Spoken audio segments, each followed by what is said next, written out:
कायदा थोडा स्ट्रिक्ट करण्याची गरज आहे. ठीक पण आहे. मी ह्या विचाराची आहे की नुसतं कायदा स्ट्रिक्ट करून होत नसतो.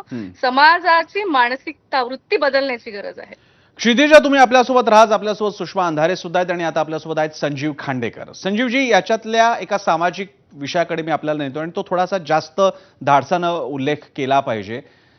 आपला समाज ज्या दिशेने चाललेला आहे, ही जी प्रकरणं आहेत, अगदी शितावरनं भाताची परीक्षा असं नाही म्हटलं तरी ही अशी प्रकरणं आता बाहेर खूप दिसू लागली आहेत, मोठ्या प्रमाणात दिसू लागलेली आहेत.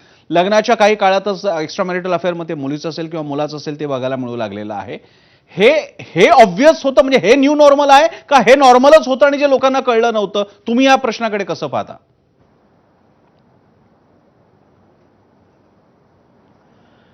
मला असं वाटतं की याच्यामध्ये दोन डायमेन्शन्स आहेत. एक डायमेन्शन ते नॉर्मल होतंही आणि आता न्यू नॉर्मल एक तयार होतो. या दोन गोष्टी पण एकाच वेळी होत आहेत. नॉर्मल यासाठी होतं, जर आपण म्हणजे आता यांनी सांगितलं लिगल एक्सपर्टनी की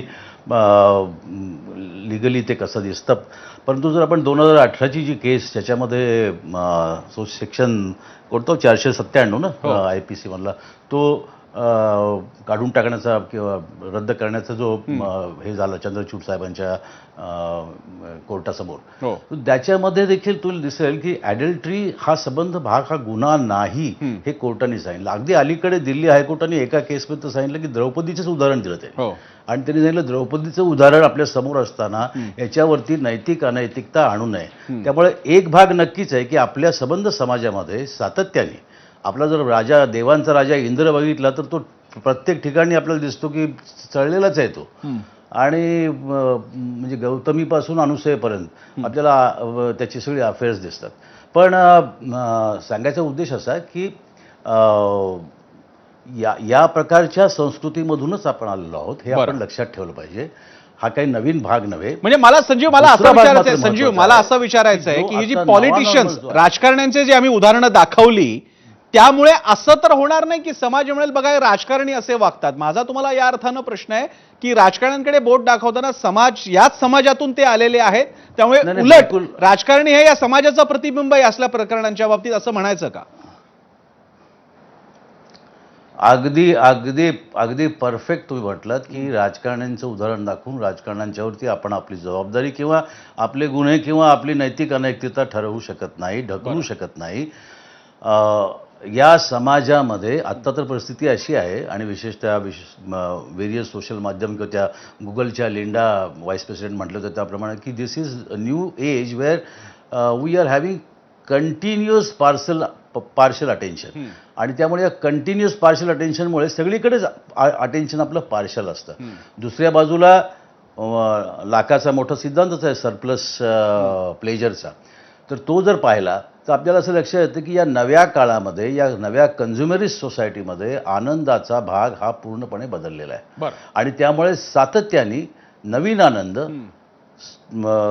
नव्या प्रकारचा आनंद अशा प्रकारे निर्माण होतोय. त्यामुळे नुसतीच विवाह संस्था नव्हे तर इव्हन सेक्शुअल रिलेशनशिपचे जे ठराविक साचेबंद गोष्टी होत्या किंवा ॲक्च्युअल सेक्स ॲक्ट जो होता त्याच्यामध्ये देखील प्रचंड बदल आले. आता अलीकडे 3-4 अतिशय महत्त्वाची पुस्तकं फ्युचर सेक्स म्हणून आलेली आहेत आणि ती सगळी जगभर गाजत आहेत. त्याच्यामध्ये एक आपल्या भारतीय मुलींनी लिहिलेलं पण पुस्तक आहे आणि ते जगभर गाजते सध्या.